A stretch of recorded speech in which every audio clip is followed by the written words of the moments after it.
All right, everyone. Late night, Saturday night, Sunday morning. Mark Rogers TV, the voice of college football. The clock has struck midnight on the East Coast, but it's never too early or never too late to talk college football. Right here at Mark Rogers TV, the voice of college football. And the number, of course, to call in 860-325-3687. 860-325-3687. If I can find the number here, we shall put it on the screen. There we go. And of course, the chat room is open, and hopefully many of you have already joined in. Let's check out the various comments. See what you guys have on your minds concerning college football and anything else you'd like to talk about. Well, not anything else you'd like to talk about. Let's just talk about college football right now. All right, folks. Position previews, they're out there. Florida State, Miami, Ohio State, Penn State, Michigan, Alabama, Auburn, Kentucky, Georgia, Ole Miss, Oklahoma, Texas, TCU, West Virginia, USC, UCLA, Washington, many more coming. My schedule rankings as well. My schedule rankings, we're all the way up to number 5, I believe.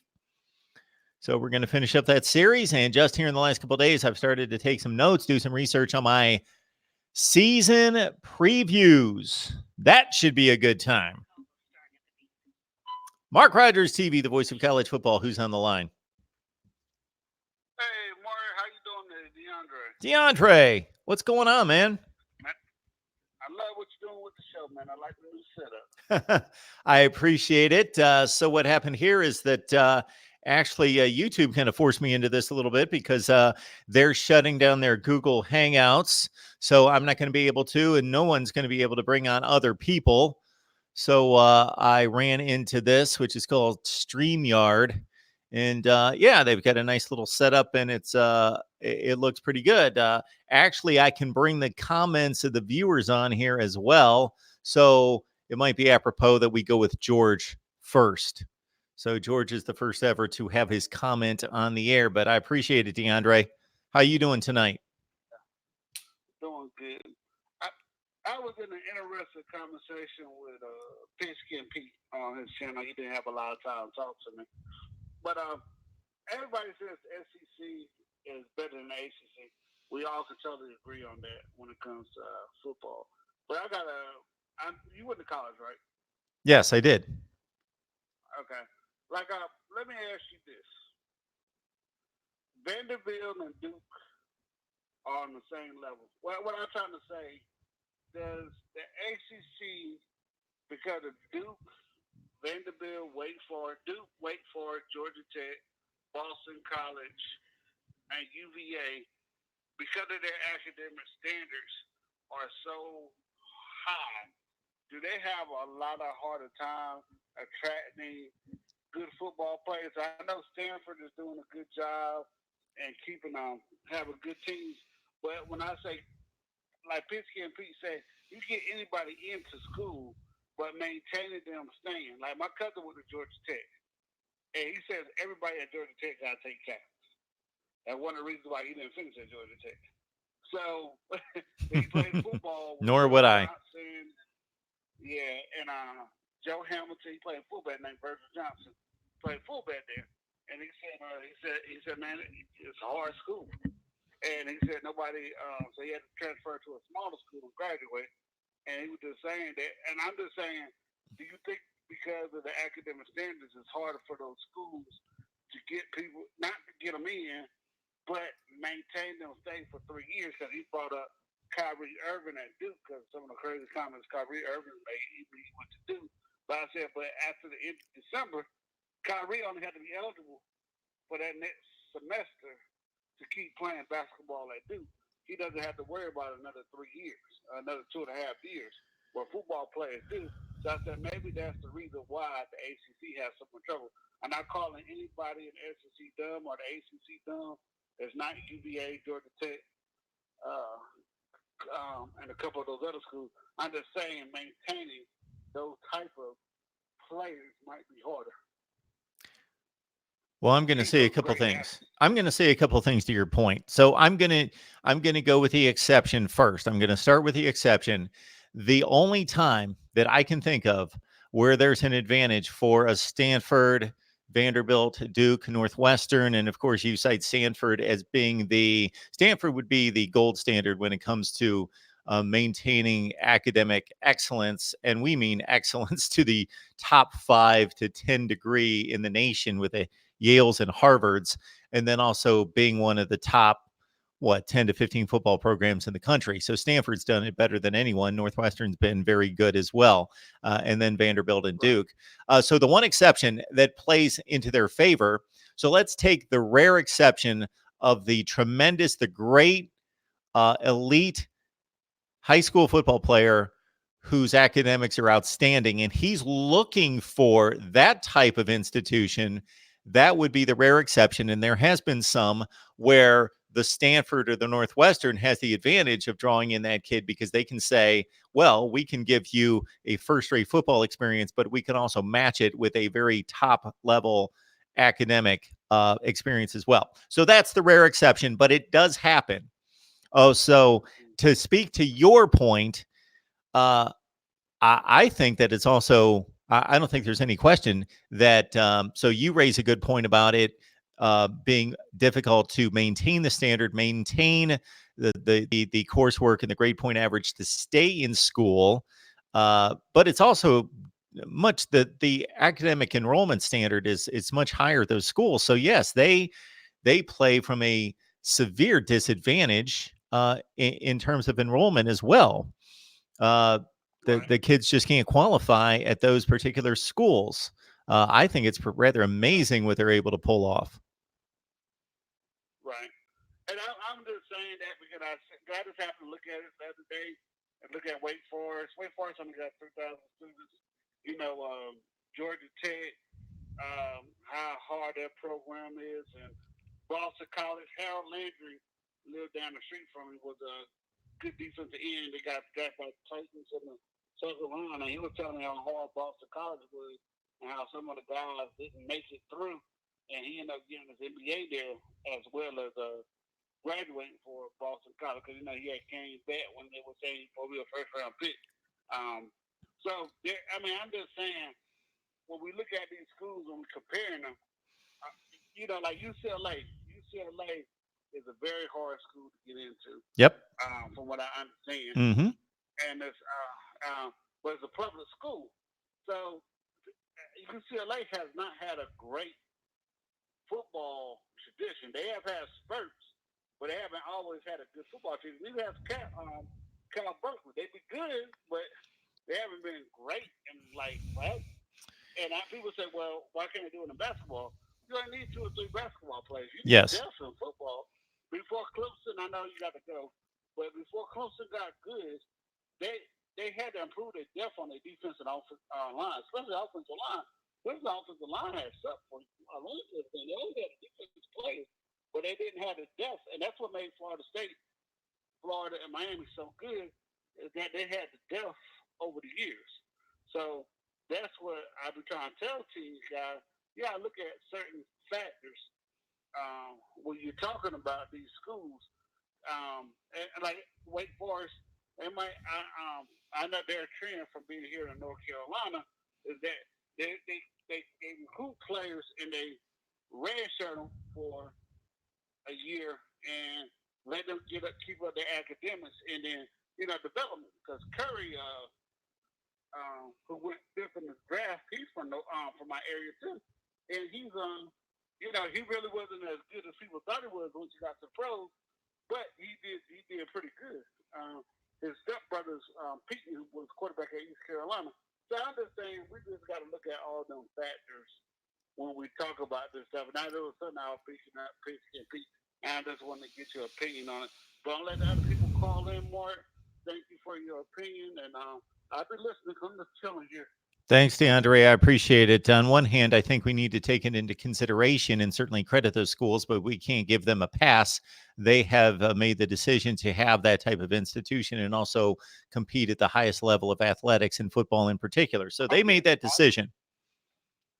Yeah, I agree with you. I agree with you. All right, DeAndre, All right, you have a great night.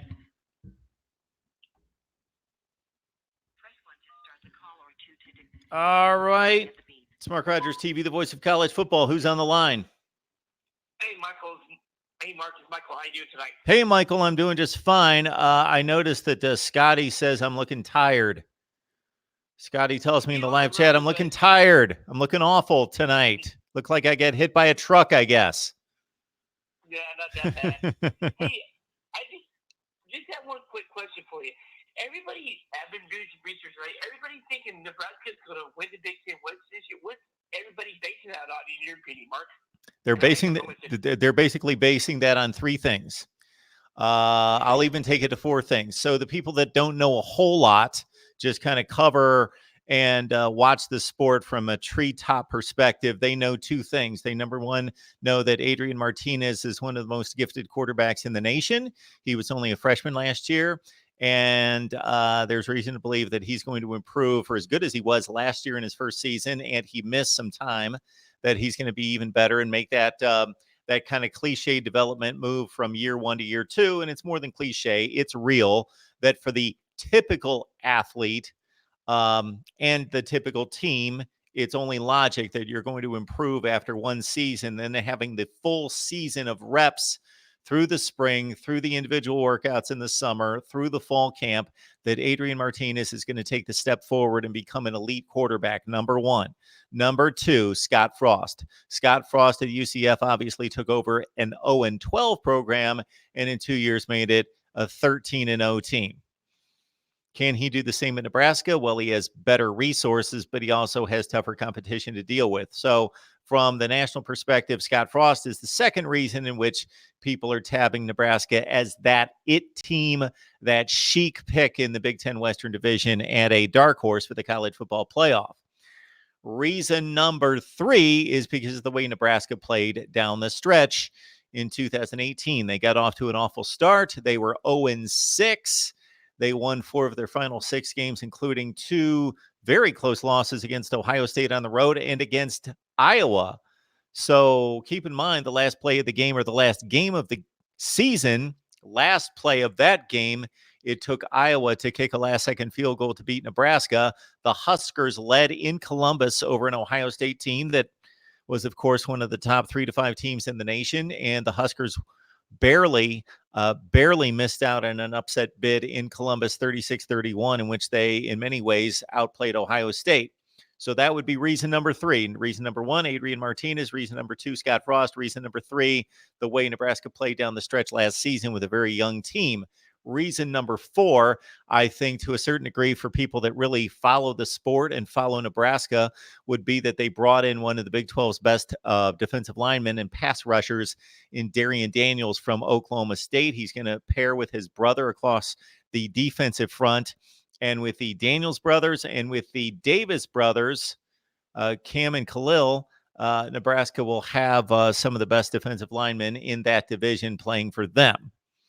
So with all those factors included, Michael, that's why people are high on Nebraska, despite going 4-8 2 consecutive years. I am going to, you guys keep calling, keep talking, join the chat. I have not turned my lights on. So one of the reasons why this may look a little bit different as well is because I just got a new camera. And so the picture should be clearer. We should have a better picture. And it's also wider in scope, as you can see. And so I've got to play around with that. I got to play around with the logistics of what I've got on the desk and what goes where and what's going to run into what. And so we're just trying this out for the first time. And I really like the setup here for a number of reasons. For those of you that watch me on a regular basis, you probably note that and notice, I should say, that when somebody joins me, that the broadcast, the transmission is voice activated. So whomever is talking, the camera will activate to whomever is talking. It's voice activated. So if somebody coughs, if somebody sneezes, if somebody bumps the mic, it moves to them. And so then if I have a few people on and then I have somebody who's late, they're rustling around, they're, doing whatever they're doing, getting settled, and the noise that they're making activates the camera, and it just doesn't make for a clean broadcast. It looks like crap. And it's going to be better than that in the future, because what's going to happen is people can come on here. I can put them in a kind of grayed out mode until they're ready to join, or I am ready to have them join, and then I activate them instead of them initiating when they join. Most of you don't care anything about that. So I just thought I would explain, but I'm going to flip the lights on. Maybe that'll make it look a little bit different, because I forgot that I only have my living room lights on. Let's see. And I also like this feature where I can put your comments up here on the screen. And man, if I don't have my contacts in, then I'm in trouble. What's the longest winning streak in college football? 57 by OU. Yes, under Bud Wilkinson in the mid 50s. 57, yeah. I'm almost positive that's the number.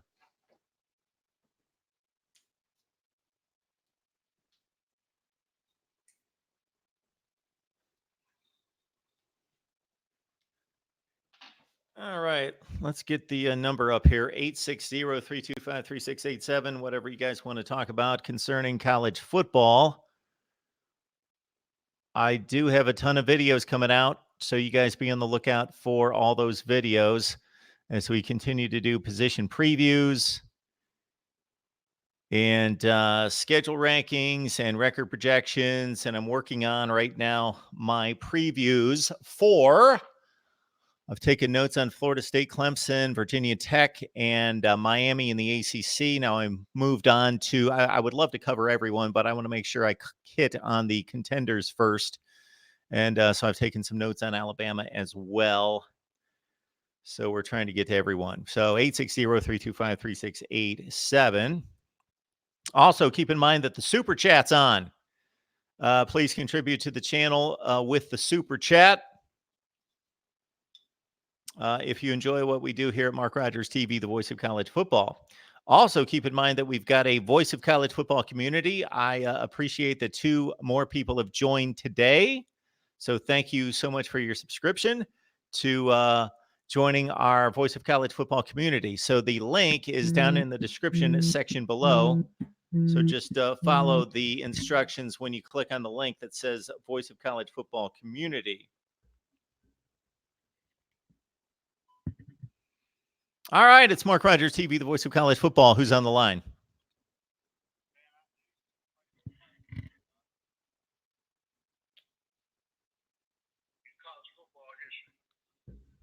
Was it Oklahoma? DeAndre, I'm sorry. I just got you on speaker, so I only heard the second part of that. So you're asking about the longest winning streak in college football history. Yes, it's Oklahoma under Bud Wilkinson in the mid 50s. 57 in a row? I believe it's 57 in a row. I wouldn't stake my life on it, but I might stake my mortgage. I'm almost positive it's 57. Yeah, that sounds right. But I'm almost positive it was the 1950s, 4 through 7, I think, were the years. What about Nebraska 94, 95, 97 when they won 3 national championships back to back? Okay, the 93 team lost the Orange Bowl. Okay, so then in 94 they went undefeated to win the national championship. In 95 they went undefeated, won the national championship. In 96 though, I believe they lost 2 games. They definitely, okay, they may have only lost 1 game. Regardless, they would have won 26 straight in 94, 95. Then they lost the Big 12 championship game. Nebraska lost the first Big 12 championship game in 1996 to James Brown at quarterback, and Texas, a big upset. 37-27, I believe, was the final score. And that was played at the RCA Dome, or what was the name of that building? In St. Louis. Anyway, in the Dome in St. Louis. And that would have been their first loss after they had won, another 12 straight. So they had about 38 straight running at that point. I'm almost positive that they didn't lose before that game. So what was Miami's long winning streak? Was it 30 in a row? So they had 34 straight going into the Ohio State game for the national championship in 2002. Right. Okay. Well, I want to see if Clemson can break that. I don't know if it's going to happen this coming up year. I mean, I don't know what to think about Texas A&M and Syracuse. Everybody keeps saying, "Oh, Syracuse gave them trouble," but I will tell you this: I think you have made this argument before. Clemson was going through a quarterback transition. And yeah. I don't think neither one of those games would have been close if they would have stuck with one quarterback. What am I about to say? Yeah, I think this year is going to be totally different. I know Syracuse said the quarterback this year more fits the system that they like to run, so that's going to be interesting. But we all saw that Notre Dame game where they got beat 34-3. So I don't know what to say about that. But like I said, I'm trying to give other people a chance to call in, but I want to keep it going. DeAndre, I give those Syracuse teams all sorts of credit. I think they did a great job against Clemson, but I totally understand. I think your perspective's right on that. Clemson was in flux. It was early in the season. Obviously, Bryant went down in the first game. They might have won that game by a couple scores. Who knows? We can only project, but obviously, Syracuse won the game fair and square, but injuries happen. And then the second game, obviously, Trevor Lawrence at that point wasn't himself and obviously got knocked out the game with 2 or 3 minutes left in the first half. But Syracuse has been the team that's played Clemson the best the last 2 years, not even close to anybody else in the conference. It's been impressive what Syracuse has done, but their 10-3 record last year, I believe, I'm not going to say it was tainted because they played the games, but they had a pretty favorable schedule. And the best win that they had last year was against NC State, who wasn't that great. They were decent. That was their best win. Right. Well, I think Clemson's going to I think Dabo going to pound that in their head, and I think they're going to absolutely destroy Syracuse this year. I think 2 years before that upset that they beat them, I think Clemson beat them 69-0 or something like that. That sounds about right. The year before that, I think Deshaun Watson went up there to the Dome and they jumped out to like a 34-0 lead, and I think they let them score like 17 points, but. Syracuse, Vito Baby's doing a good job. He's doing what they can. But one thing that upsets me about hearing about Syracuse, people act like this wasn't a good football program in the 90s and 80s. I mean, they had so many great football players. People forget how great that program was. I don't know when did it fall off, but that was a great football program. Donovan Nabb and Pearson. I mean, I remember them running the triple option. Then they'll go into another formation. I'm like, damn. I used to love watching Syracuse go football. I remember the first time they played Clemson, it was in a bowl game, and I think it was a Century Bowl. They ended up beating Clemson like 44-17. I think their Mark Cal beat them that year. I know they lost to Cal and Syracuse back-to-back years, and that's why I knew Clemson was kind of in trouble, so we wouldn't change the offense from the Ken Hatfield set us back a little bit there. But, so 2 things, DeAndre. One would be that under Donovan McNabb, right before he got drafted, they had a big season in 1998. And then I believe, I think that was there was a year that they played Florida in the Orange Bowl. Was that 2001? I believe that was their last really, really good team. If I'm getting my years straight, they played Florida and they got knocked around pretty well. I think that was, the 2001 Orange Bowl that they might have lost like 31-10 to Florida. And that was the last really good team they had. And the other thing to keep in mind, and this is one of the reasons why, so CBR Swag is correcting us on Oklahoma's winning streak. And as soon as he put this number up, it clicked. I should have remembered. So we were off by a digit there. DeAndre, 47 straight games for Oklahoma. 47 straight. That's the record. okay. Well, I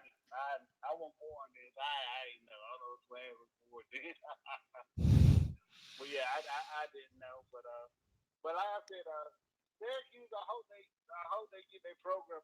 I think the ACC is on the uptake. I know everybody's been hard on them, but like I said, I think UVA is going to win the Coastal. I know everybody's hyped about Miami, but I honestly think Florida State's going to go 10-2 this year. All teams I have them losing to is Clemson and Florida. Have I been hard on the ACC, DeAndre? Oh yeah, you're hard on it too. I had to come over there. I had to argue for them. Uh, ACC football is what it is. I remember growing up and Clemson smacking around everybody. I think Maryland has some good teams in the '80s, and then when Florida State got there, everybody there said they trying to buy football respect by bringing in Florida State, but they care about basketball more. It's North Carolina.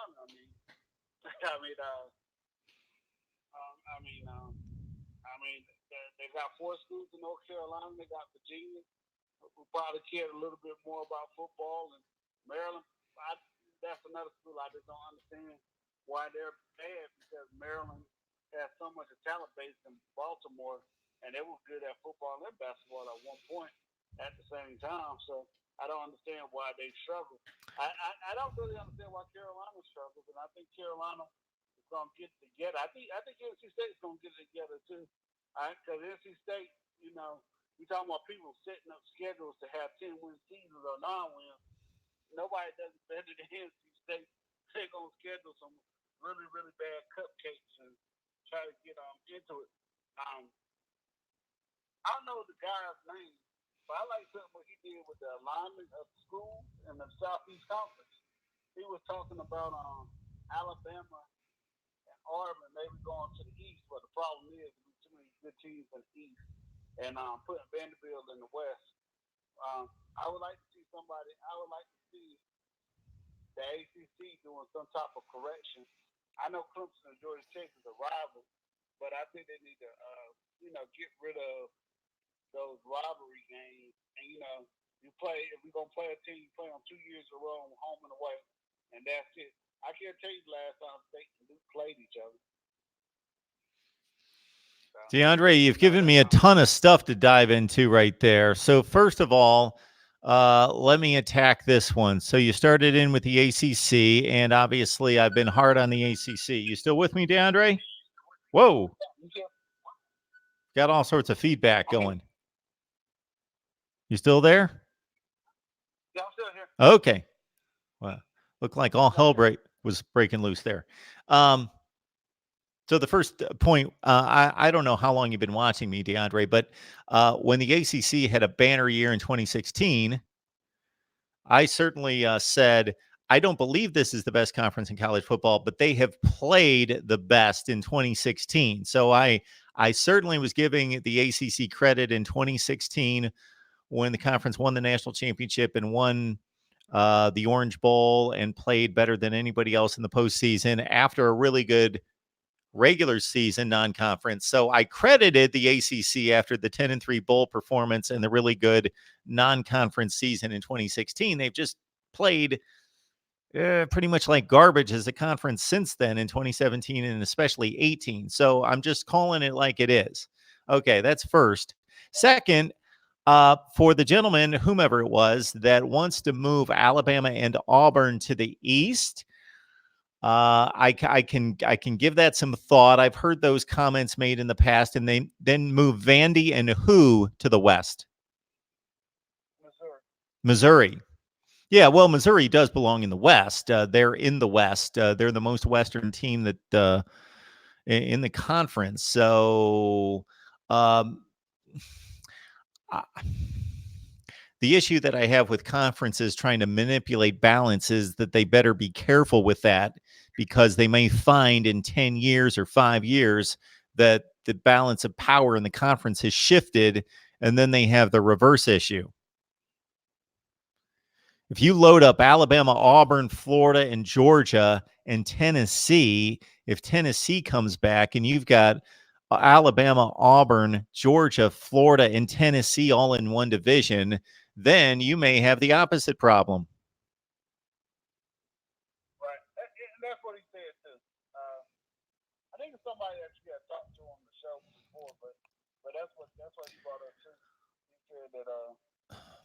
he said that they might have that issue of having too much on one side. But also when you get to LSU and Mississippi State have been was the first BCS, not BCS, but college football #1 team. So you got teams like that. But hey man, I mean football is great. I love it. Let me know if somebody else call in. Yeah, there are other people calling in, DeAndre. Okay. But I want to address a few things that you've brought up. So I'm going to take this other call and I'm going to address a few other things that you brought up if I can keep them in my head long enough. All right, DeAndre, have a good night. All right, I apologize for anybody who's called in. I think a number of people called in during DeAndre's phone call, so please check back in, and I will take your call. I do want to address scheduling as DeAndre had brought it up. We'll get to it in just a second. It's Mark Rogers TV, the voice of college football. Who's on the line? Hey, Mark Rogers TV. This is Small Ball here. How you doing, bud? Small Ball. What's going on? First-time caller, correct? Yes, sir. All right. First-time caller. Absolutely. Good to hear you. How long you been watching? I've been watching for about a couple of months now. You've got a pretty good channel on the rise there. And I don't know if you've seen my comments recently, but I made some predictions. I've done 130 teams, all 130 teams I did. Oh, boy. Projections on. And say that again? I just said, oh, boy, you tackled all 130. Great. Oh, yes, sir. Okay. And I even did all the conference championships and all the bowl games. All right. So, what do you got to tell us? yes, sir. Well, I got something interesting that's very controversial, and it may get a lot of people triggered in the comment section. Okay. We're all for that as long as it pertains to college football. Go ahead.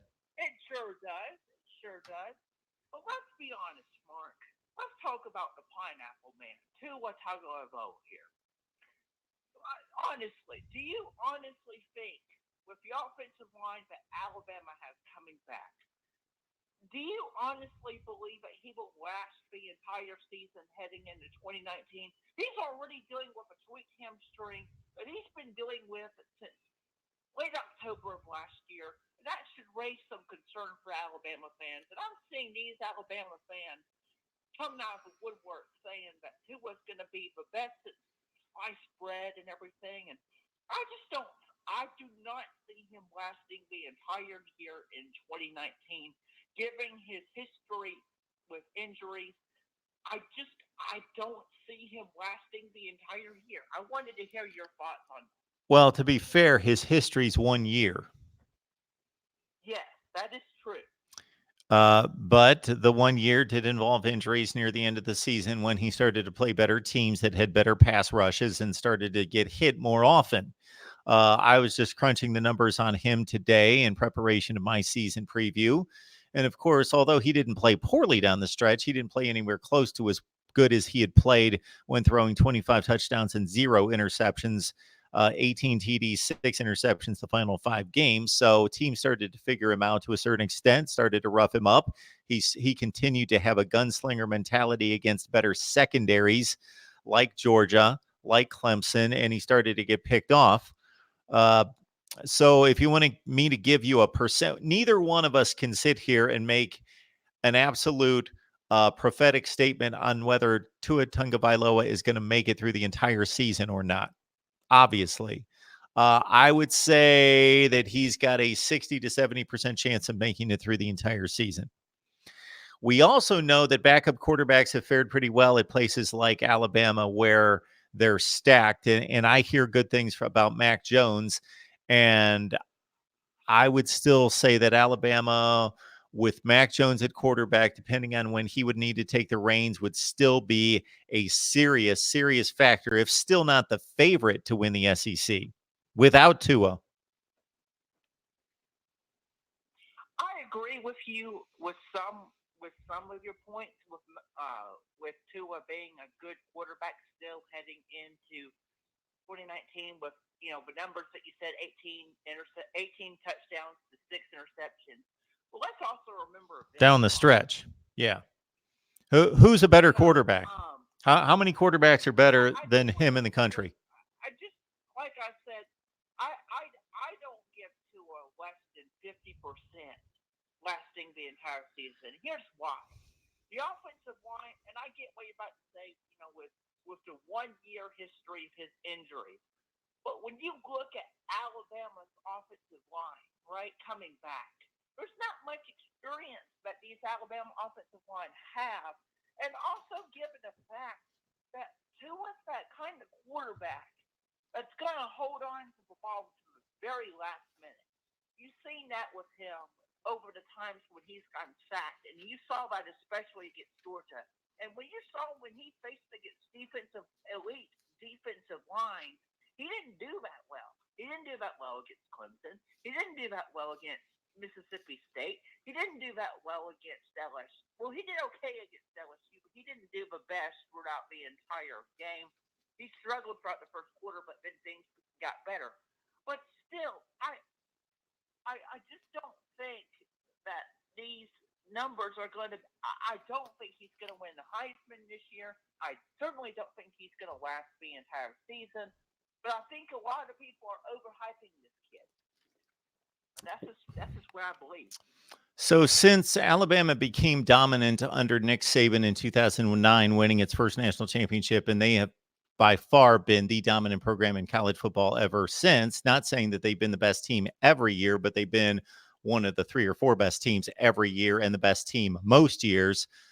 What's the one thing that they've been able to do each and every year when we have, or a number of people have, predicted their downfall because of losing all these early entries into the NFL in particular position units?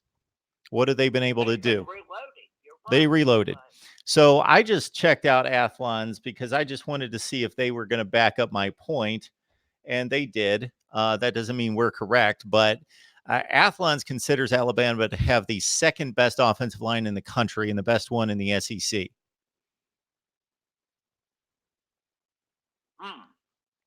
Interesting. I'd have to do some more research on that because, honestly, from my point, yeah, you're right. Nick Saban has been able to reload, right? But when you look at the experience, there's no playing experience. We don't know much about these offensive line other than the fact that they were good high school recruits. They don't have any on-field experience time. So when you look at it, you only got 2 starters coming back from yes, the line. 2 of them. Yep. Yes. So when you look at it, yeah, they're good based off of their high school rankings. But how many of those offensive line we've seen several Alabama offensive line come out of college. They were good in college, but they didn't work out in the NFL. Well, we don't care how they're going to do in the NFL. Coming out of high school won't work in college.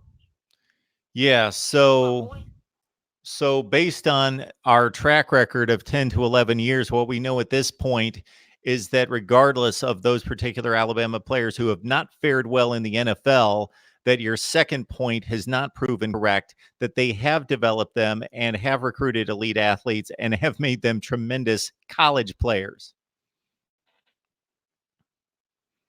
So I don't care what they're going to do. To the point of this argument, I don't care what they're going to do in the NFL. It only matters how good they're going to be this year. And I have a hard time believing that Alabama's not going to have one of the top 5 offensive lines in the country. We'll have to wait and see on that. But like I said, you're free to think what you think. I'm just telling you that I just don't think that Tua is going to have the overhyped season everyone's saying that he's going to have. But we'll have to wait and see on that. I love your YouTube channel, Mark, and thank you for taking my call, but I really do appreciate it. Well, I appreciate that. And before I let you go, what's going to be the result of that? So Tua gets hurt, and then what happens? Alabama goes 4-8? I say Alabama goes 10-2 this year, losing to LSU and Texas A&M. Okay. Have a good day, Mark. All right. You have a good one as well.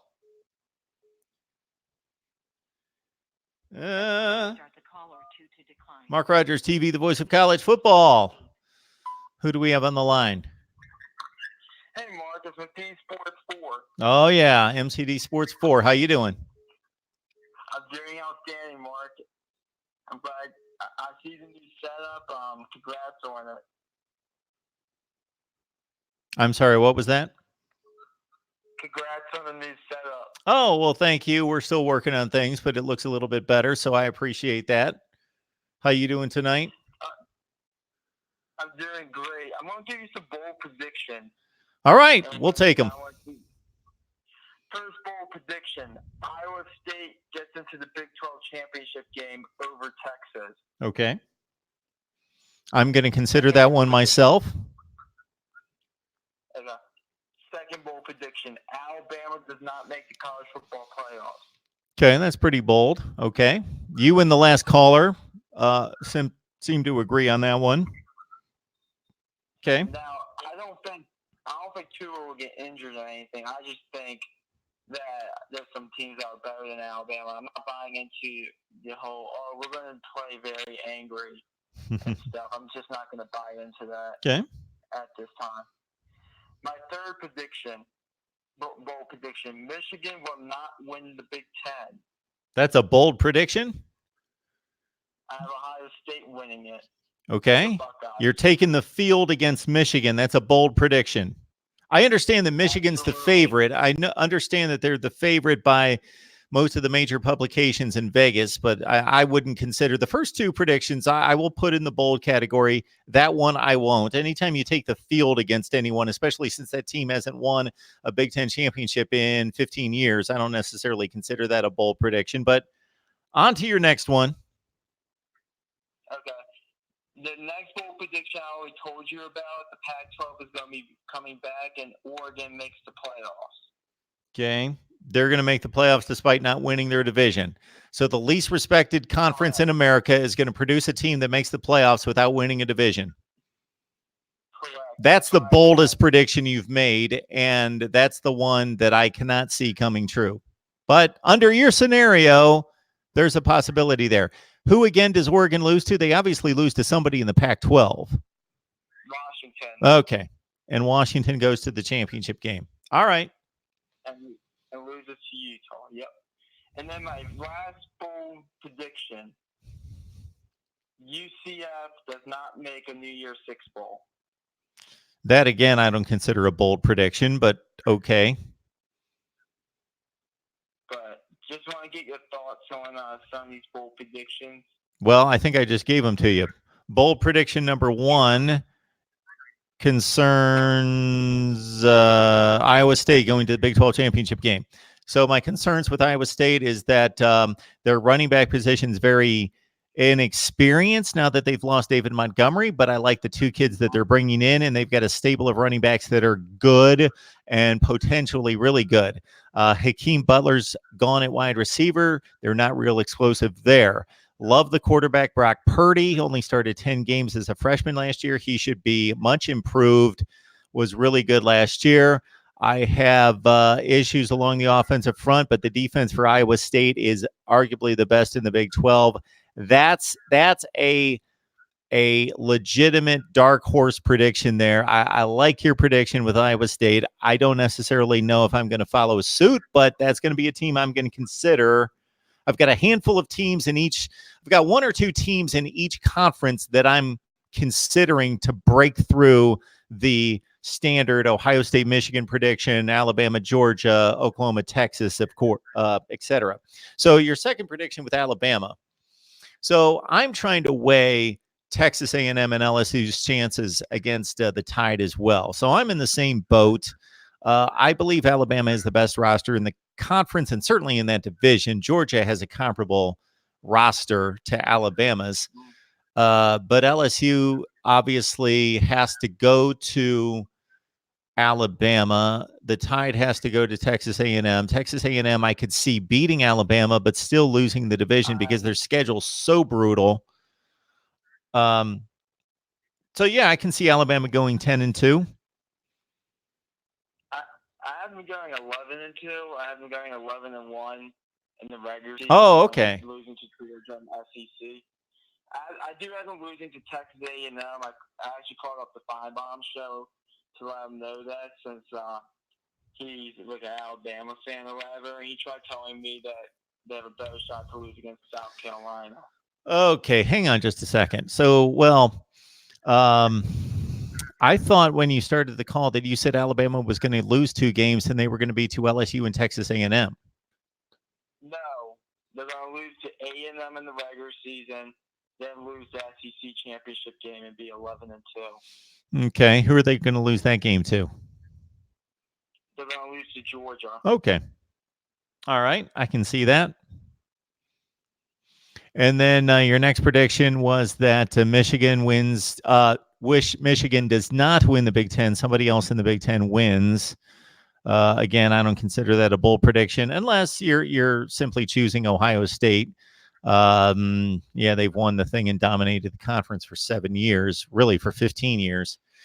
And then finally, we've got Oregon in the playoffs as a so the Oregon selection to make it to the playoffs, I don't think is an extremely bold prediction. But once you explain your thought process and the full picture of the prediction with them not even winning their division, that's a bold prediction. Good job there, MCD Sports 4. I have one more. Okay. One more that came to the top of my mind. All right. Boise State goes undefeated this year. And doesn't make the playoffs? Doesn't make the playoffs, but goes to New Year's Six Bowl. Okay. Obviously, that means they're going to win week 1 in Jacksonville against Florida State, and they've got a tough Mountain West Conference slate as well. And I'm assuming, without looking at their schedule, that that's their toughest non-conference game, that they don't have another difficult one. Yeah. Okay, I can see that. Okay. So that's basically what I called up for. Good luck with the That's predictions. all I have. Yeah, just some bold predictions. All right. I'm getting pre-answer. I can't wait for college football to start here in about a month or so. Absolutely. You go, Mark. Thanks, Have a MCD nice Sports 4. night, You too. and go Terps. MCD Sports 4 with some bold predictions. I love the bold predictions. Somebody came up with that term a few years ago, and they've ridden it out ever since. Bold predictions. All right, Mark Rogers TV, the voice of college football. Who do we have on the line? Let's see. Next up, we work on the phone calls. Mark Rogers TV, the voice of college football. Who's on the line? Mark, this is Uncle Lou here, buddy. Oh, boy. Here we go. Yes, sir. Oh, you having some fun in the chat room, I bet. Yeah, well, I know there's probably something wrong with me, but I sure do get pleasure out of watching other people suffer through the same thing I have to suffer.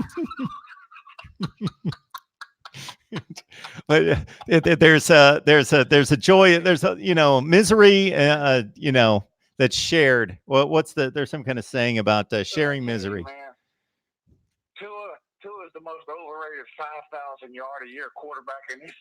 Well, yeah, that's what I was trying to get to. I wanted a list of all the quarterbacks that are better than he is, but I didn't get that list.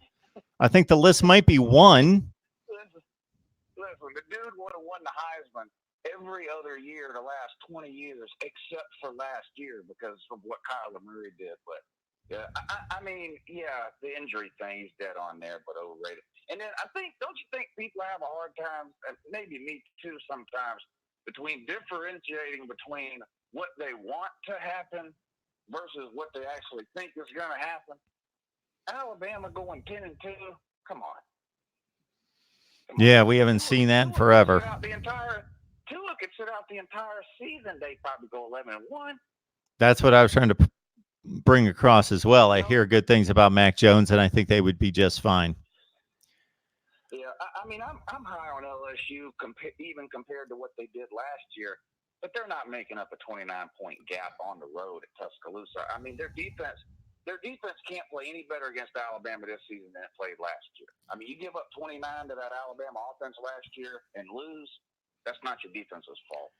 Well, that's the other thing I think we tend to do, a lot of us, Lou, is that we get so sick of seeing the same teams as we try to figure out the team that can knock them off. We stretch it so far to think who can possibly dethrone Clemson or dethrone Alabama. We just come up with some kind of angle to try to get it done. Clemson has a legit chance.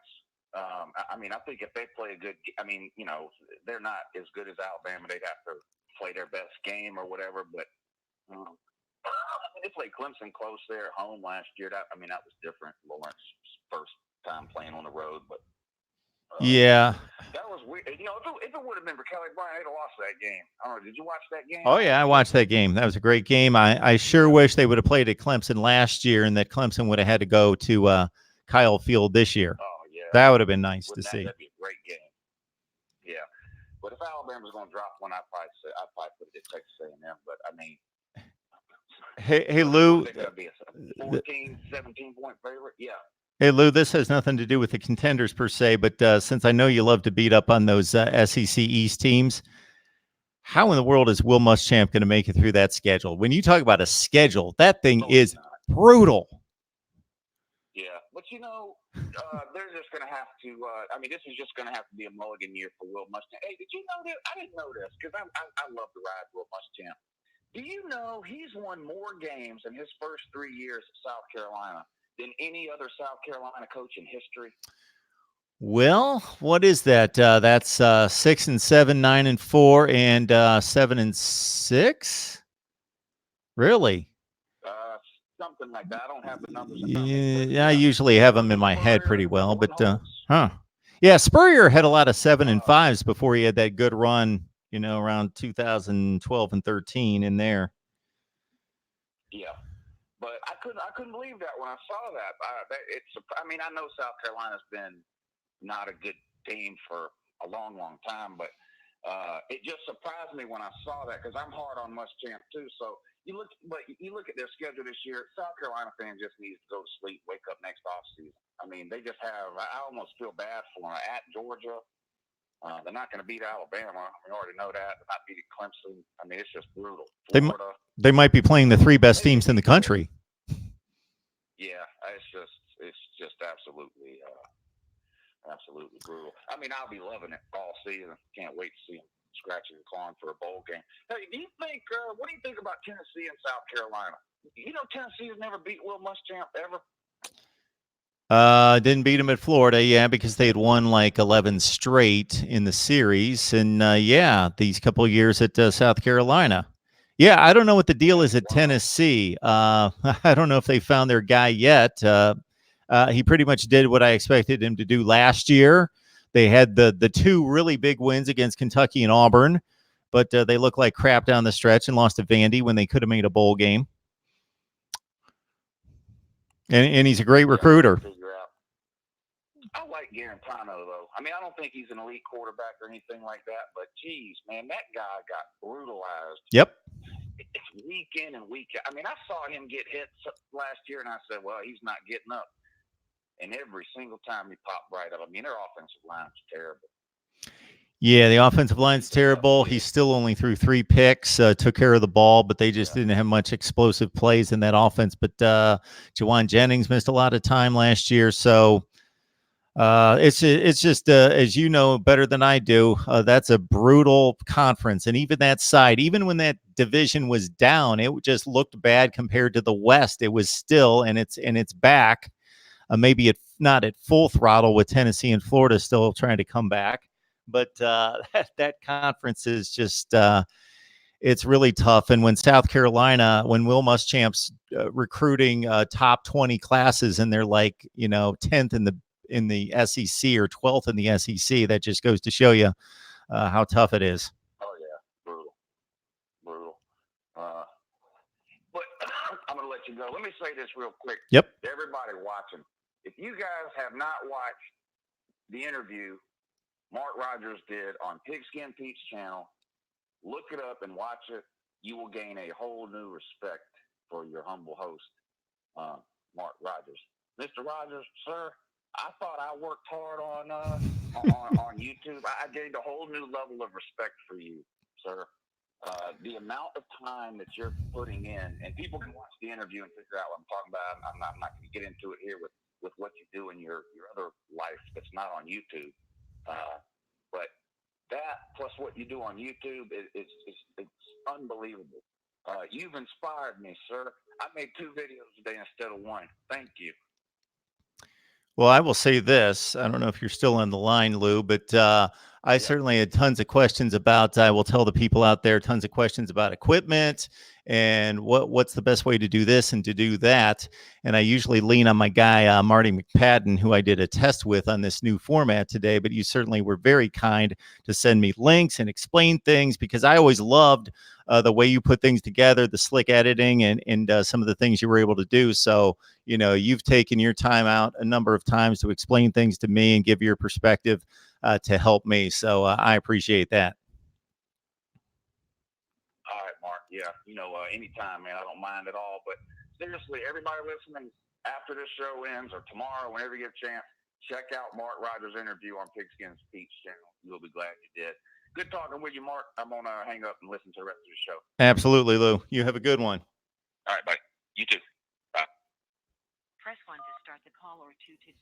The call will start at the beep. All right. It's Mark Rogers TV, the voice of college football. Who's on the line? Guess who it is? Oh, Deep Barat. How are you, Mark? So you're laughing. You must have something in mind to hit me with, because you're hitting everybody with this Texas talk repeatedly. Boy, you are becoming the most disliked, and I'll be kind about it, disliked person in the live chat. Yeah, I think the general, and I'm just saying this as a complete neutral fan or whatever when it comes to the media perception of Texas. Just want to clarify one thing, because you have it on the big screen too. Texas is back to only losing 4 games by Uncle Lou's. The phrase "Texas is back" means that Texas is, I guess, a contender towards winning big on the national stage. It doesn't necessarily mean that they're winning a national championship, or that to prove that they're back, they have to win a national championship. Because if you do, that means you've already done it all. But that doesn't mean you're back. That means you're there. I think that's the inherent, I guess, reason why everyone outside of Longhorn Nation gets really, I guess, riled up by that phrase, because they don't exactly know what that means. And so, I still don't know what it means. I gotta ask you that, Deep Barat, because I gotta make the statement. I still don't know what that means. So one more time. Win on the big stage and you're back. So beating Oklahoma, that's on the big stage. Okay, you beat Oklahoma last year during the regular season. You beat Georgia in the Sugar Bowl. You won on the big stage. That means you're back. Yes, I think that means that Texas is back to being considered a contender, not only for the conference, but potentially the college football playoff next year. I think they'll be in the mix. Do I think that they'll, win the Big 12? And, obviously I'm going to be, I've said it very clearly, I'm a fan, but do I think that they have a chance of not winning the Big 12 and making the college football playoff? Absolutely. I think that they could lose to Oklahoma next season in the Big 12 championship game. I haven't predicted that, but I think it's a possibility that I will willingly accept as something that can happen. So, that's all I wanted to say in terms of Texas is back and where that clarity comes from. Also, in regards to Uncle Lou's comments, Texas is back to losing 4 games. I think what you have to consider is the bigger picture, right? When year 0 under Tom Herman, before you started, it was a 5-7 program. Then it became a 7-6 program with a Texas Bowl win. Then after that, it became a 10-4 program with a Sugar Bowl win. And then next season, many project that Texas will possibly win the Big 12 and go 12-2, or possibly even better if some magical thing happens with Sam Ehlinger and they can make a serious run. So it's all about the linear regression, the linear improvement year over year, every year on Tom Herman with the same quality of talent that he's recruited. And that 2018 class was the number 3 class, and it was, not very old. It was a freshman class last season. So I think that you're going to see Texas continuing on that upward trajectory and be in that mix compared to what you've seen for most of this decade, which is, primarily 5-7 seasons and all that. So I just wanted to clarify that particular statement. And I had a couple more quick questions, but I wanted to get your input on Texas being back and what you think that means, I guess, and if you really believe that Texas is a contender. Yeah. So when people make certain statements like so and so's back, I'm trying to think of the other two or three that get thrown around. I always love to get a definition of what that means. So you pretty well defined it right there. Under that consideration, I don't think that they're back right now based on what they've accomplished or failed to accomplish last year. I believe So that I they guess in should your win. opinion, Let's win a Big 12 championship. Let's at least win a Big 12 championship, considering the likes of the teams that have won conference championships in the last 5 to 10 years in college football that really haven't been that great of football teams that can still win conference championships. I would think that Texas, we're talking about Texas, should be able to win one conference championship to declare that they're back. yeah, I would agree that that would possibly be the case. I also think though that they could possibly win it all, like in a particular year that they win the conference. Now, could it be in in 1 year? Maybe. I mean, it just depends on how good that upward trajectory really continues. And yeah, a lot of people, man. Again, you could bite me, like punch me, whatever. But I think it's very possible that Sam Ellinger is a Heisman contender next season. Right? A lot of people are like finding that like an offensive statement, but I think it's very possible that Ellinger is a serious Heisman contender. Maybe not a favorite, but I think he could be a finalist in New York this year. So yeah, I think it's going to be interesting to see if Texas wins the Big 12 championship or not this year. I think that they have a very good shot. But what I'm actually curious about, and what I actually called you in for, actually was I have a bold prediction, and it's not really bold because I think they're a genuine contender, and they always have been. But I do believe that Stanford is going to win the Pac-12. I think they have a very serious shot this year of winning the Pac-12. I know you're laughing, but like it's so true, man. Like I think KJ Costello. I think that team that's run by David Shaw is very much under the radar. Costello has returned for his senior year. They have a lot of returning starters this year as well.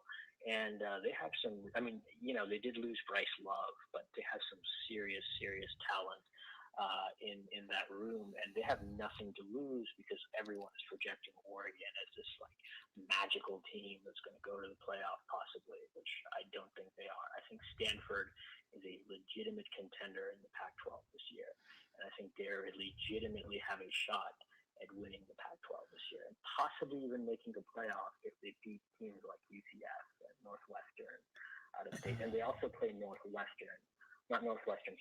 Dame. They play Notre Dame at home in Stanford Stadium, so that will be a huge game.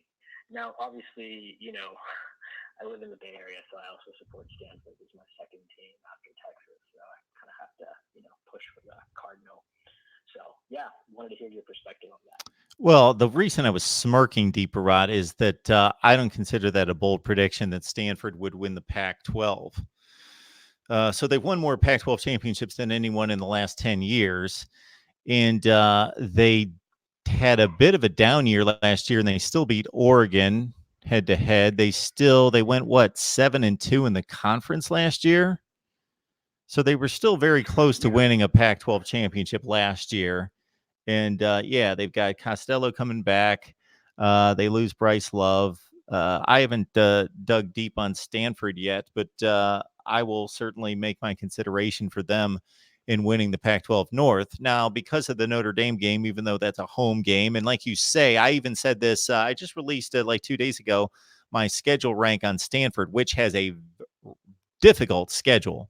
Very difficult schedule with Notre Dame, Northwestern, and UCF as a 3-game non-conference schedule. That's pretty brutal. They're better than 2 of those 3 teams, but certainly when you're playing those games on the road, 1 out of the 3, that could be a rough ride for Stanford there. But I mean, what do you think of Costello though? Do you think that he is a legitimate, Pac-12 front-running quarterback, or is he kind of someone in the radar that we don't really talk about? Well, I would say Costello, if we were rating Pac-12 quarterbacks right now, is most likely the second. We'll have to see how good Jacob Eason is. So Jacob Eason, based on talent, just flat out ability, has a higher ceiling. Costello has all that experience that Eason doesn't have currently, although Eason played a full season plus a couple games before he got hurt. So actually, roughly, they have about the same amount of game experience, but Costello's been more consistent, but Eason's got a higher ceiling. I'm going to say he's the second or third best quarterback in the conference. Okay, cool. That's fair. So you do agree that there is a legitimate shot at Stanford winning the conference? Absolutely, they got a legitimate shot. Yes. There's not this because nobody talks about them. No, you're right. Nobody's talking about him. You are right about that. Nobody's talking about. Everybody loves Oregon. Loves them. Yeah, and they didn't even win the conference last year. Now, I'm not trying to bash Oregon or bash Oregon fans, right? But you have to win the division and win the conference. Washington State had a better year last year than Oregon. That's just how embarrassing it is that people are hyping up. And nobody. Wait a minute. We got a Texas fan talking about bashing another team for not winning their conference. Well, yeah. I mean, nobody expected Texas to win the conference last year. I know Texas and Oregon are kind of similar in the sense that they're both trending up, and everyone has this hype about both teams as playoff contenders next year. But to be very, very brutally honest, right, Washington has actual production level talent returning next year, and Stanford is not this team that can be taken lightly. I mean, even at that game last year, Stanford, Oregon, I went to that game at Oregon Stadium, Duck Stadium in Eugene. I mean, they were throwing, trash can bottles and beer bottles and everything at these Stanford fans, the Stanford players and everything. They're really pissed that Stanford beat Oregon. Oh, I think it's the best division race in college football. So I think the two most intriguing.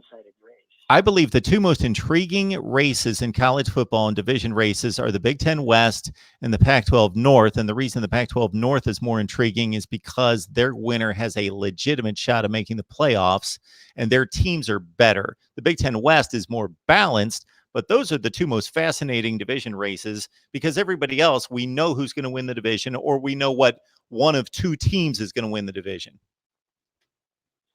So yes, and here's the other this isn't the last question I had. I had just a closing statement, but the last question I have, and this is something that I guess kind of makes me laugh really badly, or makes me LOL really badly, or I think even Michigan fans or Michigan fans, whatever, should cringe at this statement. But in the Big 12 Big 10 media days, Michigan, whatever the hell you want to call them, they were considered favorites to win the Big Ten this year.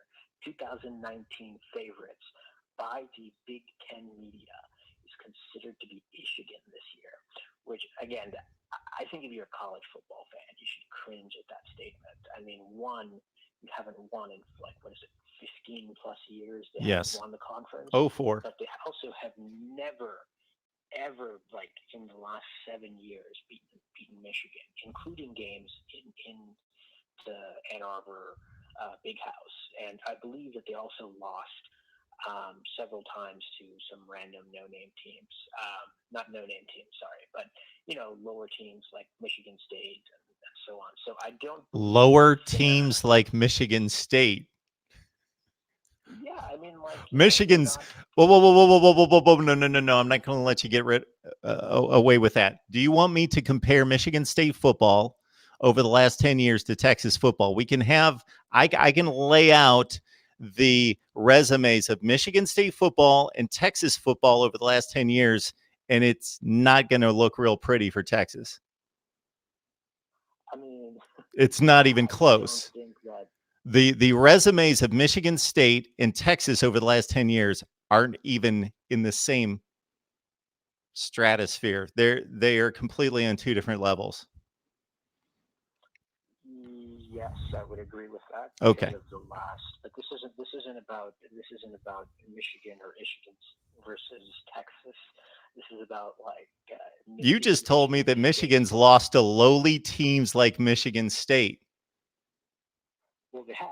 That's why they're considered favorites this year, but they're still. And if Michigan State's lowly, having finished in the top 5 in the nation a number of times and top 10 in the nation, won Rose Bowls, won Cotton Bowls, won Peach Bowls, beaten Georgia, Stanford, Baylor when they were in the top 5 in the nation in bowl games, and gone to college football playoffs and won the.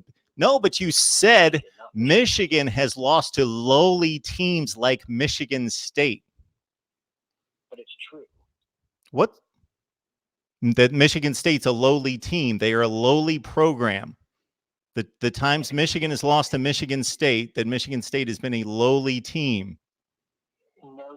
Not that Michigan State is a lowly program, but in terms of blue bloods, traditionally elite powers, Michigan State is not one of them. They're one of those underdog teams that generally overachieves, like you said.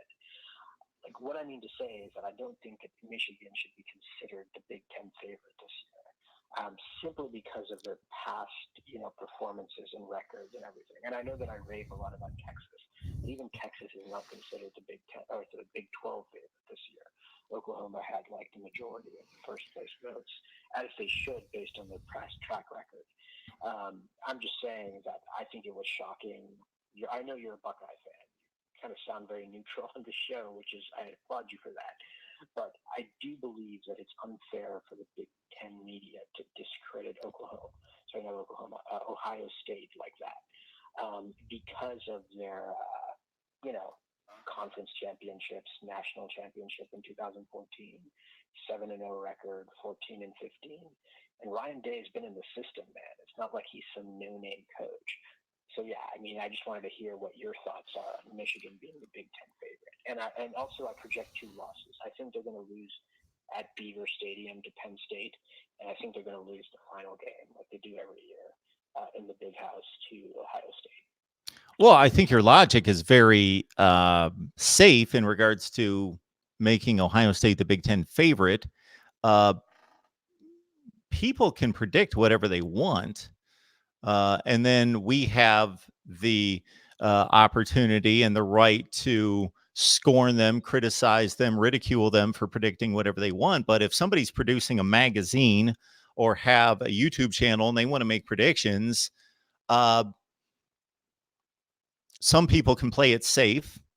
And if we predict all of us exactly what has been the norm for the last 4 or 5 years, then you pick Oklahoma to win the Big 12. You don't pick Texas to win the Big 12. You pick Oklahoma to win the Big 12. You pick Ohio State. You pick Clemson.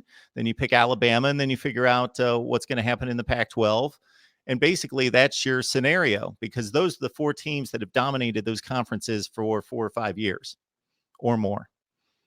Or if you're making predictions, you have the opportunity to try to have some foresight into the future, because things are going to change at some point in one of those 4 conferences that have been dominated by those 4 teams. Something's going to change at some point. Do you believe that Michigan has a genuine shot at winning the conference? Absolutely, they've got a genuine shot. So you think they can win in Beaver Stadium this year as well? I think that's going to be a tough game. I don't think that it's going to be a game in which they should even be betting favorites with. I didn't check the odds or the spread, but I don't believe that they're favorites in that game. Maybe they are, I don't know. But it's going to be a tough environment regardless. So, yeah, I mean, it's going to be interesting to see. Like I said, final statement, and you can kind of see what I've said, but I've said this very confidently, and even bet some people on it. Very minimal amounts of money with some odds, but like 3-1 odds or something. But I think the 4 playoff teams this year are going to be Clemson, Alabama, Texas, and Ohio State. No order of ranking. I just think those are the 4 teams. I do believe that Texas has the edge on Oklahoma this year because of Ellinger. I think Justin Fields is a better quarterback than anyone else in the Big Ten. Maybe Adrian Martinez has something to say about that. And then the other 2 are the obvious, Clemson and Alabama. I don't think anyone's going to displace them as much of a shot. Even Georgia, I don't think they're going to displace Tua in his junior year. So yeah, that is what I have to say. And I guess, and I don't say if you have any closing remarks, but I think your show, I think we talked about that. Yeah, my closing remarks would only be that Michigan will beat Ohio State at some point. Ohio State will not endlessly beat Michigan. So it's going to happen sometime. It's going to happen. This is not an Ohio State Rutgers series where if we're sitting here in the year 2040, it's possible that Ohio State may beat Rutgers for the next 20 years. Like they've had winning streaks. Ohio State and Michigan have so supremely dominated that conference during stretches of time where they've had 30, 35-year winning streaks against teams like Northwestern and now Rutgers. So that wouldn't be a shock if we sat here 20 years from now, and hopefully, I don't know if I want to be sitting here 20 years from now, and we were talking about the Ohio State Rutgers series, and we said, yeah, Ohio State's never lost to Rutgers. That wouldn't be a shock. But Michigan is not Rutgers. They will beat Ohio State at some point. That doesn't necessarily mean that they're going to beat them this year. I think the logic that people are taking with Michigan is that Michigan outplayed Ohio State for the majority of last season. And when I say majority, I mean like out of 12 games leading into, or out of 11 games leading into the 12th game, the last game, they outplayed them like 10 or 11 games. If you compared the opponents that Michigan and Ohio State beat last year, Maryland, Indiana, Rutgers on down the line, Nebraska, Michigan generally dominated those teams, and Ohio State dominated a couple of them and struggled against several of them. So Michigan looked like the better team, and this wasn't a situation like they showed up at a bowl game playing in two different conferences, so we were trying to compare apples and oranges. We were comparing the alike 7 or 8 games against the like 7 or 8 games, and Michigan was the much better football team. I will say that to any Ohio State fan and speak to myself as well. Michigan was the better team throughout the 2018 season over Ohio State. Take any comparison, the Michigan State game, the Maryland game, the Rutgers game, the Indiana game, the Nebraska game, on and on. Michigan beat those teams more soundly than Ohio State did. Trouble is, they had to play each other, and Ohio State cleaned the deck with them, smashed them, earned the championship. So, do you think Jim Harbaugh is going to get fired if he doesn't win this year? Oh, so define that.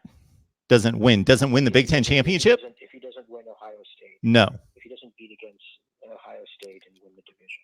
I would he will still have a job. Let's say he has the season we expect him to have. He goes 10-2. He loses to, like you say, Penn State and Ohio State, and he goes to a bowl game. And regardless of what happens there, he finishes 11-2 or 10-3. He doesn't get fired this year. Now, I think that cranks it up. That cranks up the furnace even higher. And then maybe conceivably next year, if he has another good Michigan season, 10-2, but they lose to Ohio State again and he doesn't get it done, maybe that's the one that gets him out the door. If he goes to 0-6, yeah, I think now if he has a bad season this year and loses to Ohio State and they're not even competitive, then that's a different deal. But if they go 10-2 and he loses to the Buckeyes, yes, Michigan fans will be irate, but that administration's not going to fire him after a 10-2 season.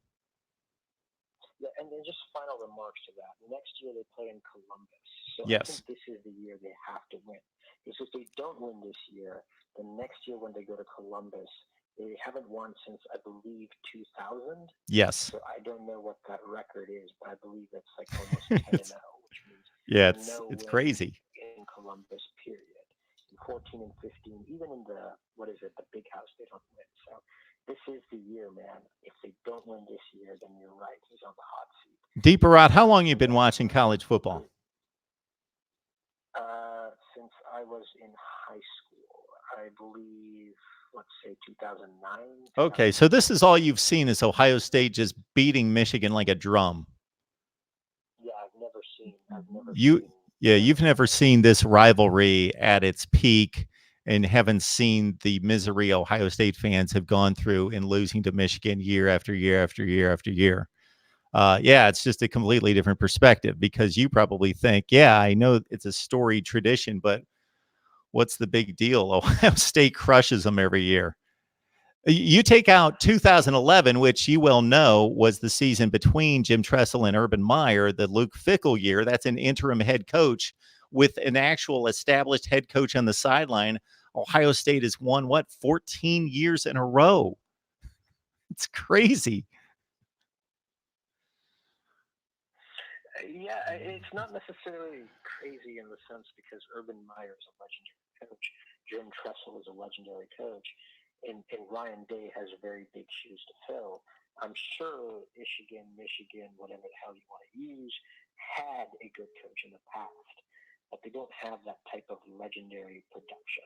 So Absolutely. Ryan Day is not on the hot. Hey, Deeparat, I hate to cut you off.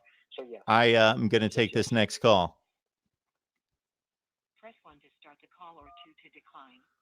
The call will start. All righty. It's Mark Rogers TV, the voice of college football. Who's on the line? What's going on, Mark? This is Rashad Bourne. Hey, Rashad. How you doing, man? How you doing, man? Good to see your comments in the comment section. I appreciate it. Yeah, man. Let me get first before I even get started, bro. I gotta holler at my man, my big homie Lou down in the comment section. Regulating, getting everybody told. You know what I mean? It's a lot of fun. Absolutely. I'm way behind here. I'm going to have to check in on this. There he is. Listen, this is what I wanted to call and challenge all the commenters down in the comment section. I want to challenge this question right here. Some of my guys from down there, we was arguing about which conference was the toughest, and everybody made great points, this, that, and the third, but this is what I want to challenge you with. Everybody down in the comment section. Yep. Go to each conference, take out the conference champion. We don't want to talk about Clemson and the ACC. We don't want to talk about Alabama and SEC. We don't want to talk about Ohio State, Washington. Who else am I missing? Oklahoma. Take out every conference champ. Okay. Okay. Now, give me your next best 3 teams in each conference. Give me your next best 3. Obviously, in the SEC, we got to go Georgia, LSU, and Texas A&M, maybe, right? Or Florida, right? Either or, right? I can go 4 in the SEC. Georgia, LSU, Texas A&M, Florida. What's the next best 4 teams in the ACC? They're awful. I'll tell you that. They're not. Okay. What's the next best 4 teams in the Big 12? Texas, who? West Virginia. Do we want to be objective about this and just say based on last year's standings and the seedings, these are the next 4, or do you want me to tell you who the next best 4 are going to be this year? Yeah, I want you to tell me the next best 4 teams this year. Okay, let's go back to the SEC. Take out Alabama, assuming they're the best team in the SEC, which I'm leaning in that direction, but I think Georgia's a close second. They are the second best team. Then LSU. Right. Then I will say Texas A&M. Then I will say Florida. Okay, now stop right there. Okay. When you give me these 4 out of each conference, I'm gonna ask you one question. Yep. All right, go to the next conference. You're not going to have to convince me. Maybe you're convincing other people. The SEC is the best conference. Well, I'm just using you as my guinea pig. I've said this a zillion times. The SEC is the best conference, and actually, you beat me. I'm just using you as my Rashad. You actually, I don't mind. You actually beat me to the punch because I was going to ask tonight. I had it in the back of my head and I forgot after all these phone calls. I was going to ask anyone out there who had another selection as best conference in college football to serve it up and then give me an argument. But we'll play along with your. I still don't think your measurement's valuable taking 4 teams, but we'll play along. Okay, in the ACC. Right. Because they're not 4-team conferences. They're 12 and 14 team conferences. Exactly. I'm just saying I guess what I'm saying, your next. You're taking the elite. Sure.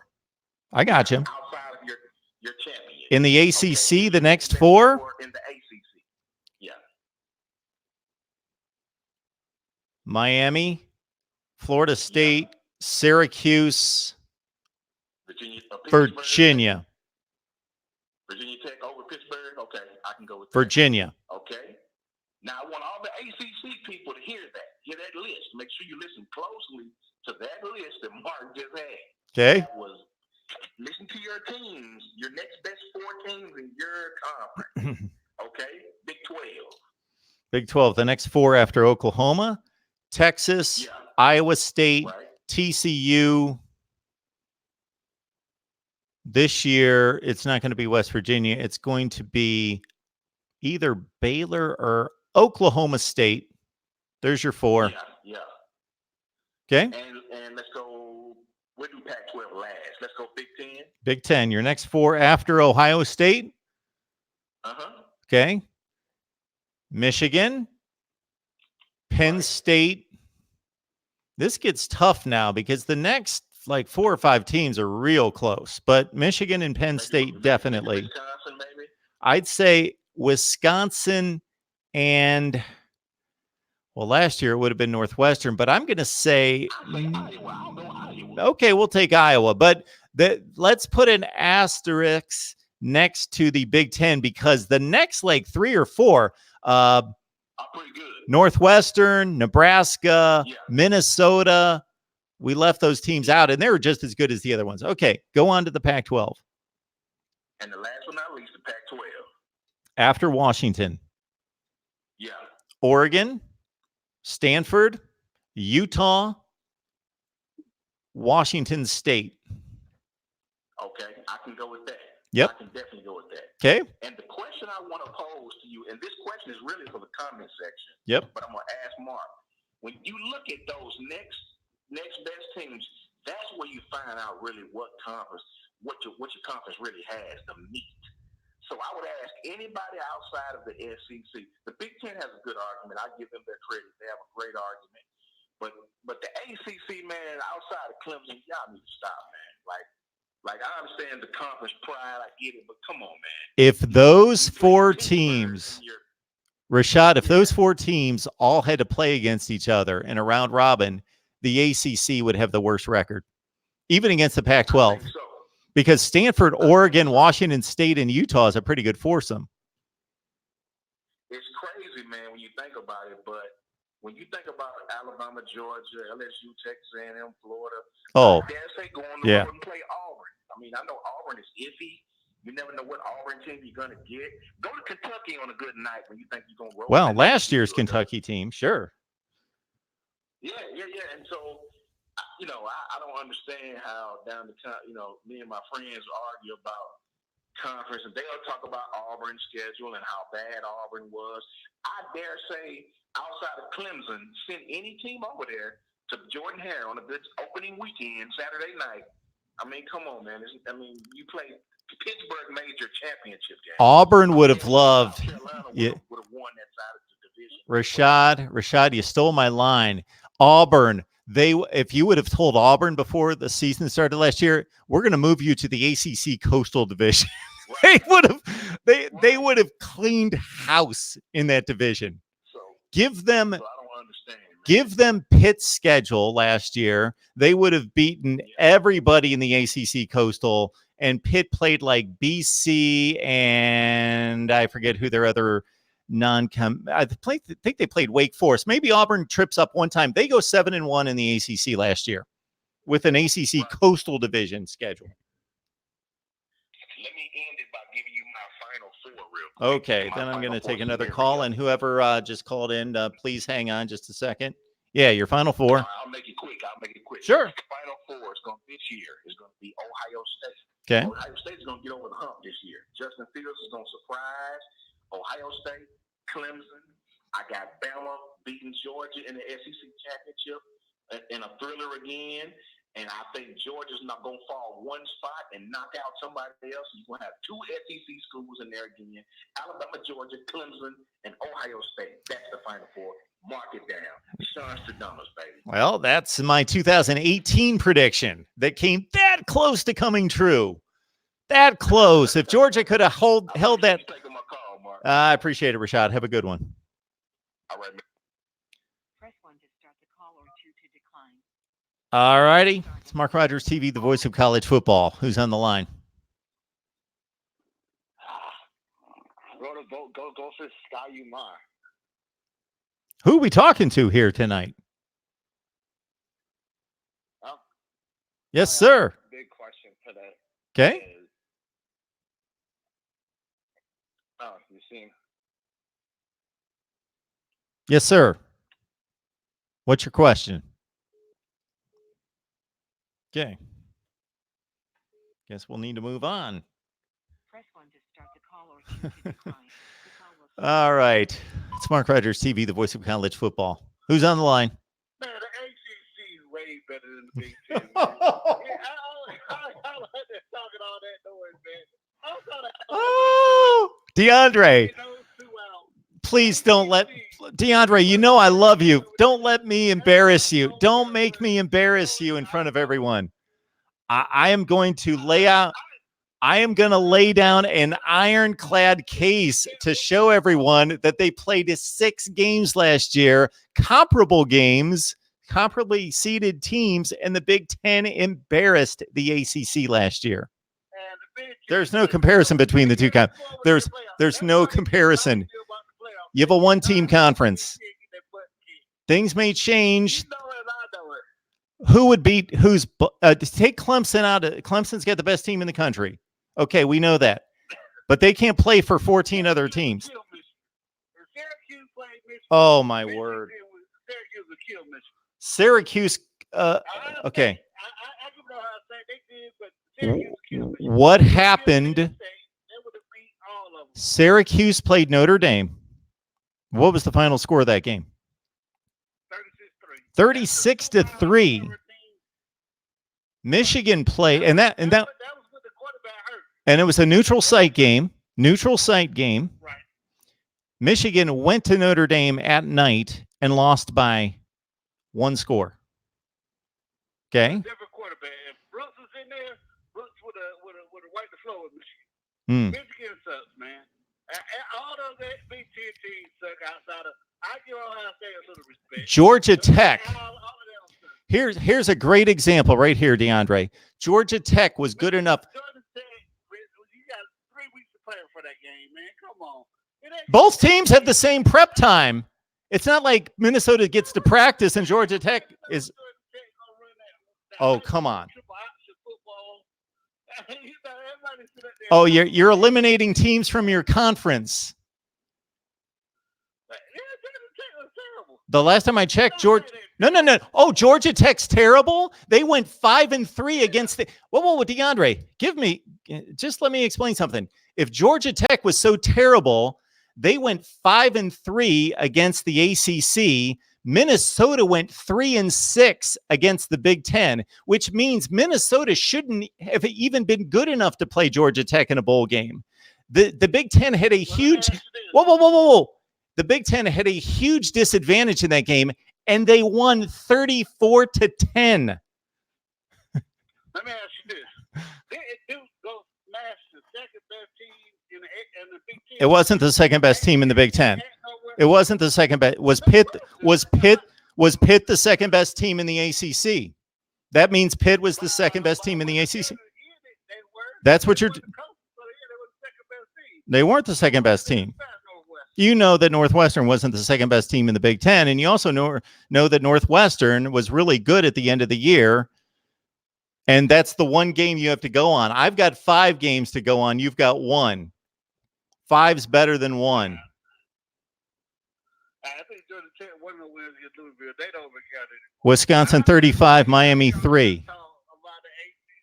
The Big Ten is weak to me. Wisconsin 35, Miami 3. Explain that one. And all these Miami fans will sit up there and say that because Mark Richt was running the same offense that he ran in 1980 at Florida State somewhere. I don't know why. Next. Wisconsin done beat Miami plenty of times. I can't explain that. Next example. I can't figure that one out. Let's go to our next example.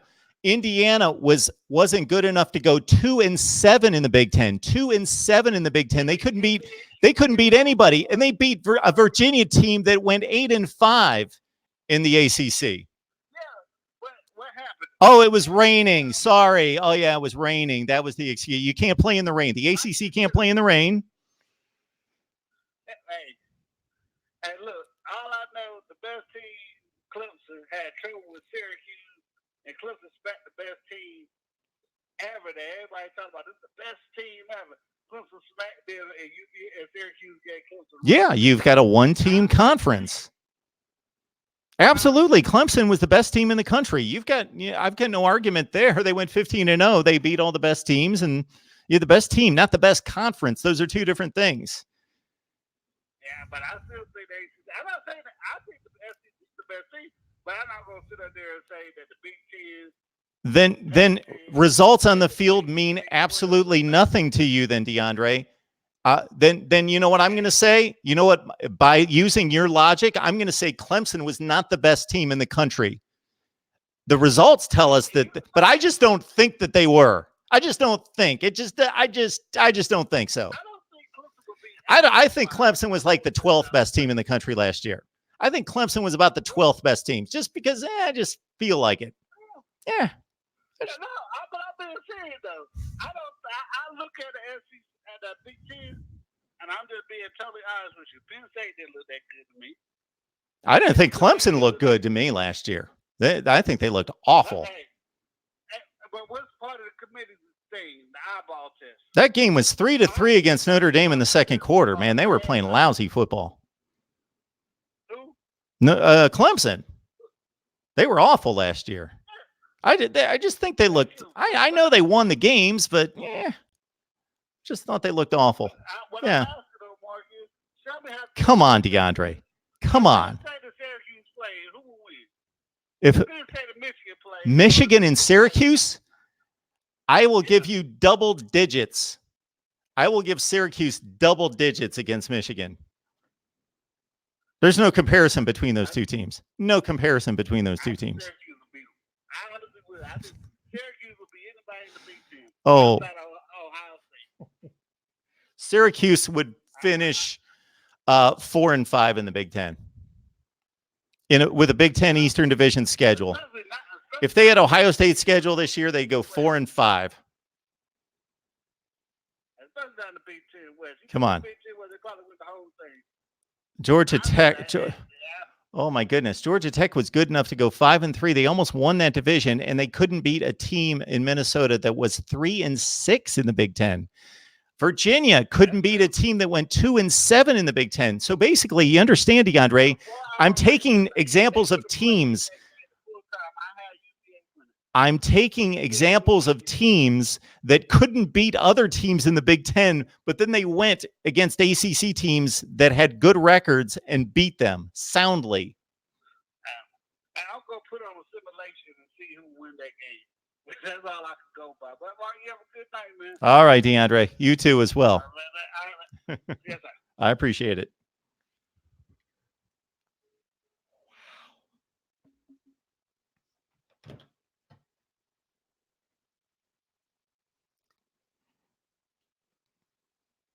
I think Uncle Lou said it best tonight. He said, I just shake my head sometimes, and I got a good laugh out of you hearing taking on the same misery as I do. All right. It's Mark Rogers TV, the voice of college football. Who's on the line? This is Yassine. I called broke up earlier. Oh, hey, what's going on? Hey, I pretty much just wanted to talk about, I guess, the Big Ten West, and it's kind of weird this year. Nebraska's getting like a lot of hype after like finishing 4-8.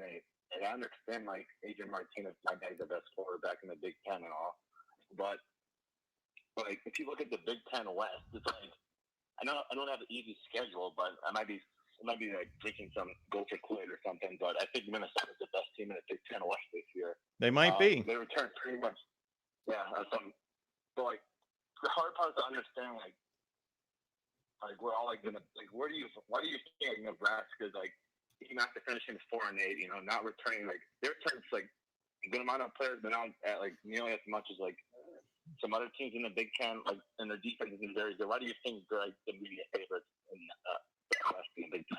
All right. So somebody asked the same exact question a few minutes ago, so I'm not going to belabor the point, but there's 4 basic reasons why people like Nebraska to win the Big Ten West. And I think it's getting rather late because I'm just starting to trip over my words. But anyway, reason number 1 would be because Scott Frost did it at UCF. He took an 0-12 awful program, rebuilt it in 2 years, and won a major bowl game and went 13-0 in 2 years. Okay, reason number 2 is that Adrian Martinez, as a freshman, was one of the best quarterbacks in the country. He's got outstanding performance ceiling, both as a runner and passer. And the logical thought is that he's going to do nothing but improve from there. So he's going to be an elite quarterback. He's going to be the best quarterback in the division. Reason number 3 would be, look at how Nebraska played. Despite going 4-8, look at their final 6 games versus their first 6 games. They went 0-6. They looked awful. They lost to Michigan by 46 points. By the end of the year, they had won 4 of 6, and their 2 losses were at Ohio State by 5 and to Iowa, a team that beat Mississippi State in a bowl game, a very good Iowa team, by 3 on the last play of the game, a last-second field goal. Reason number 4, to people that go a little bit under the surface, would be they bring in Darian Daniels, who is one of the best pass rushers and defensive linemen in the Big 12 from Oklahoma State. There's your 4 reasons.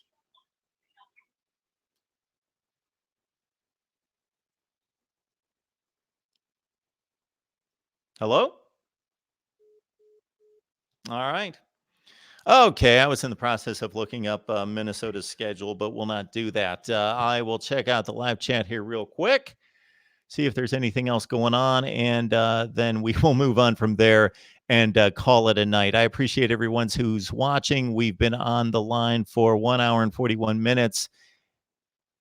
And when I really start to trip over my words and kind of lose it, that's when I know it's about time to call it a night. So I appreciate everybody who's jumped on our new format here. I hope you've enjoyed it. It's something that we're going to play with and hopefully improve, but I really love the features of being able to take your comments from the side and post them on the screen, as I have right here with Cheryl being our latest person that we've commented and displayed their comment on the big screen here. And there's just a number of other features that work very well. All right, it's Mark Rogers TV, the voice of college football. Please check out the position previews. Our voice of college football community down in the description section below. Grab that link, as 2 people have today. Thank you so much. The 2 people, I can't remember your names. I'm sorry off the top of my head, but 2 people did sign up for our voice of college football community. And there's going to be, in addition to the 2 exclusive live streams that we post there, there's going to be another feature that we're going to announce very soon. Grab the Amazon link in the description section below to do your Amazon shopping. Of course, for people out there that want to hear what we do and don't necessarily have the time or the attention to check out the videos or the live streams, point them toward the audio on Podbean, iTunes, Stitcher, Spotify, and Google Play. All right. Of course, Wednesdays are big night with Florida State live at 7 o'clock, Miami live at 8, and Ohio State at 9. I will see all of you very, very soon. Have a great rest of your weekend, and college football is coming very soon.